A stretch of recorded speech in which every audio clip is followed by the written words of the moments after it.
গত ক্লাসে আমরা শিখেছিলাম সময় ও দূরত্ব সংক্রান্ত সূত্রগুলো, কিন্তু গতদিন কোনো সূত্রের প্রয়োগ করা হয়নি। কিভাবে সূত্রগুলো ব্যবহার করতে হবে আমরা সেটা গতদিন আলোচনা করিনি।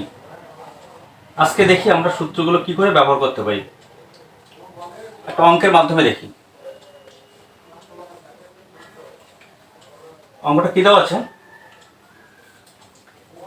একটি ট্রেন 8 সেকেন্ডে একটি টেলিগ্রাফ পোস্ট অতিক্রম করে এবং 20 সেকেন্ডে 180 মিটার দৈর্ঘ্য একটি ব্রিজ অতিক্রম করে। ট্রেনটির দৈর্ঘ্য এবং গতিবেগ নির্ণয় করো। তাহলে বলা আছে একটি ট্রেন 8 সেকেন্ডে একটি টেলিগ্রাফ পোস্ট অতিক্রম করে এবং 20 সেকেন্ডে 180 মিটার দৈর্ঘ্য একটি ব্রিজ অতিক্রম করে। ট্রেনটির দৈর্ঘ্য এবং গতিবেগ নির্ণয় করো।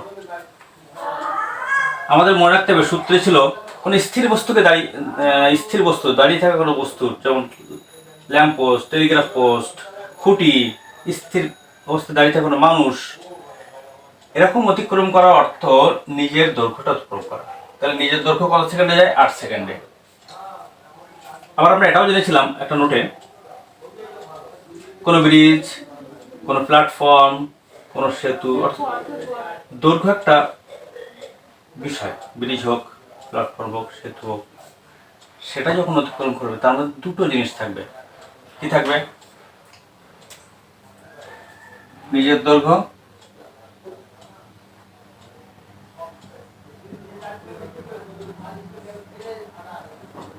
প্লাস ব্রিজ বা সেতু বা প্ল্যাটফর্ম যা বলবে,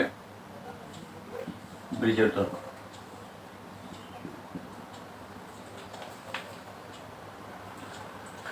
অঙ্কটার মধ্যে লুকিয়ে আছে এই যে 180 মিটার দৈর্ঘ্য একটি ব্রিজ অতিক্রম করে কত সেকেন্ডে? 20 সেকেন্ড।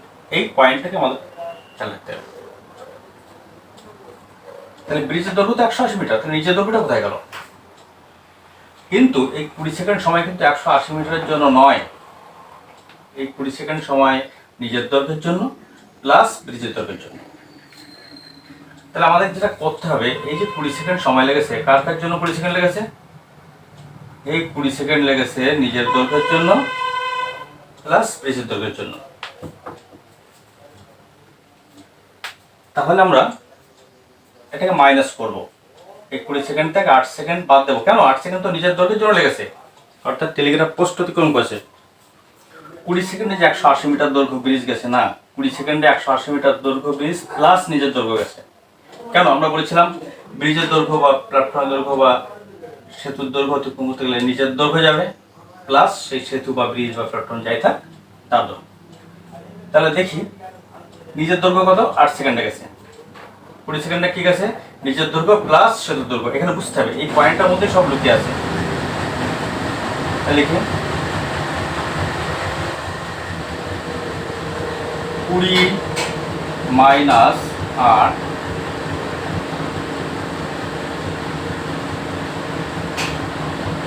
সমান সমান 12 সেকেন্ডে যায় 180 মিটার। এই পয়েন্টে কাজ করতে হবে। কেন? 20 মধ্যে কি নিজের দৈর্ঘ্য আছে, আবার ব্রিজের দৈর্ঘ্য আছে। নিজের দৈর্ঘ্য আছে 8 সেকেন্ডে, তাহলে বাদ দিলাম। 12 সেকেন্ডে যাবে 180 মিটার। আমার কাছে জানতে হচ্ছে গতিবেগ। গতিবেগ 1 সেকেন্ডের কতটা যায়, বা 1 মিনিটে কতটা যায়, বা 1 ঘন্টায় কতটা যায়। তাহলে আমি এখানে লিখতে পারি 1 সেকেন্ডে যায় 180/12 মিটার। আমরা সেকেন্ডে গতিবেগ বের করে এখানে কাটাকাটি করতে হবে। 12 × 12 12 × 12 আর 18 5 × 7 15 মিটার। তাহলে গতিবেগ কি হলো? 1 সেকেন্ডে গতিবেগ 15 মিটার। খুব সহজ অঙ্ক। গতিবেগ 15 মিটার পার সেকেন্ড। একটা বেরিয়ে গেল। খুব সহজ। এই পয়েন্টটা আমার খেয়াল রাখবে। এবার বলছি নিজের দৈর্ঘ্য। নিজের দৈর্ঘ্য মানে 8 সেকেন্ড।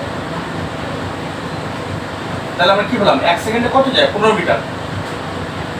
আবার 1 সেকেন্ডে যায় কোথাও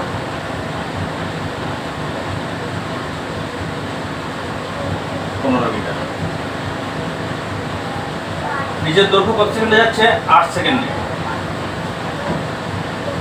8 সেকেন্ডে যায় কত? 15 গুণ 8 সমান 120 মিটার। তো ট্রেনটা 8 সেকেন্ডে 120 মিটার গেছে। তাহলে ট্রেনের নিজের দৈর্ঘ্য কত? তাহলে ট্রেনের দৈর্ঘ্য